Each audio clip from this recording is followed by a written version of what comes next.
عاشق محبوب کبریا سیدی و سندی و مرشدی سیدنا امام احمد رضا خان فاضل بریلوی رحمۃ اللہ علیہ وہ سچے معاب میں یوں نغمہ سرا ہوتے ہیں اور فرماتے ہیں واہ کیا مرتبہ اے غوث ہے بالا تیرا، واہ کیا مرتبہ، واہ کیا مرتبہ اے غوث ہے بالا تیرا، اونچے اونچوں کے سروں سے ہے قدم آلہ، اونچے اونچوں کے سروں سے ہے قدم آلہ تیرا، سر بھلا کیا کوئی جانے کہ ہے کیسا تیرا، سر بھلا کیا کوئی جانے کہ ہے کیسا تیرا، اولیاء ملتے ہیں آنکھیں وہ ہے تلوا تیرا، اولیاء ملتے ہیں آنکھیں وہ ہے تلوا تیرا، کیا دبے جس پہ حمایت کا ہو بنجا تیرا، شیر کو خطرے میں لاتا نہیں کتا تیرا، جسے در سے سک اور سک سے ہے مجھ کو نسبت، سرکار غوث پاک کی محبت اعلیٰ حضرت اپنے دلوں میں کس طریقے سے سجا کر بسا کر یہ ارشاد فرماتے ہیں یا رضا پیش کرتے ہیں، تو جسے در سے سگ اور سگ سے ہے مجھ کو نسبت، میری گردن میں بھی ہے دور کا ڈورا تیرا، میری گردن میں بھی ہے دور کا ڈورا تیرا، اس نشانی کے جو سگ ہیں نہیں مارے جاتے، سگ مطلب کتا ہوتا ہے، سگ مطلب کتا، اس نشانی کے جو سگ ہیں نہیں مارے جاتے، حشر تک رہے میری گردن میں بھی پٹا تیرا، سبحان اللہ، حشر تک رہے میری گردن میں پٹا تیرا،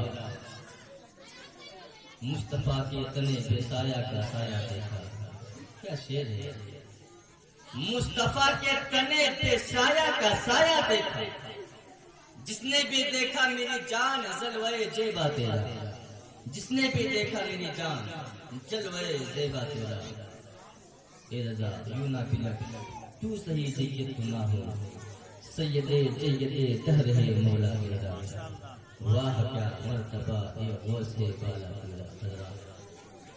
آج کی یہ خوبصورت محفل سرکار غوث پاک کی جانب منسوب کرتے ہوئے رچائی اور سجائی گئی ہے، اور ہم اور آپ فیضان غوث سے مالا مال ہونے کے لیے یہاں پہ اکٹھا ہوئے ہیں۔ ولی سے نسبت رکھنے میں کیا فائدہ ہے؟ ہم نسبت والے ہیں، اولیاء اللہ سے محبت کرنے والے ہیں، اللہ والوں سے محبت دلوں میں بسا کر اپنی زندگی کو گزارنے والے ہیں، فائدہ کیا ہے؟ آج بہت سارے لوگ جو گستاخ نبی بھی ہیں، گستاخ رسول بھی ہیں، گستاخ اولیاء بھی ہیں، ان کو بڑی تکلیف ہوتی ہے کہ ہمیشہ یہ دیکھو تو کبھی 11ویں کے محفل لے کے بیٹھ جاتے، کبھی 6 کے محفلیں سجانے لگتے، کبھی آپ غوث کا نعرہ بلند کرتے ہیں، کبھی شیخ عبدالقادر جیلانی شیئن للہ کا نعرہ بلند کرتے ہیں، کبھی غریب نواز کی چوکھٹ پہ جا کے حاضری دیتے ہیں، اللہ والوں کی نسبتیں ہمارے لیے کیا فائدہ ثابت ہے؟ اب وہ قرآن کے حوالے آپ کو پیش کرتا ہوں، قرآن کے آپ سورہ کہف کا مطالعہ کرو، سورہ کہف اللہ تبارک و تعالیٰ نے مکمل ایک سورت نازل فرمائی ہے، اصحاب کہف کا واقعہ اس میں ہے، اصحاب کہف وہ انسان، وہ 7 لوگ جو خدا کے متقی اور پرہیزگار ہیں، اللہ کی عبادت و ریاضت میں ہیں، لیکن دقیانوس ایک ظالم بادشاہ، جب دقیانوس اپنی بادشاہ کی کرسی سنبھالتا ہے، اعلان کر دیا اب میرے دور خلافت میں، اب میرے دور بادشاہت میں اب کوئی بھی خدا کی عبادت نہیں کرے گا، کوئی خدا کا نام نہیں لے گا، جو بھی خدا کا ذکر کرتا، جو بھی خدا کی عبادتیں کرتا اس کو مار دیا جاتا، سولی پہ چڑھا دیا جاتا، اس کا سر قلم کر دیا جاتا تھا۔ کیا اصحاب کہف جو چند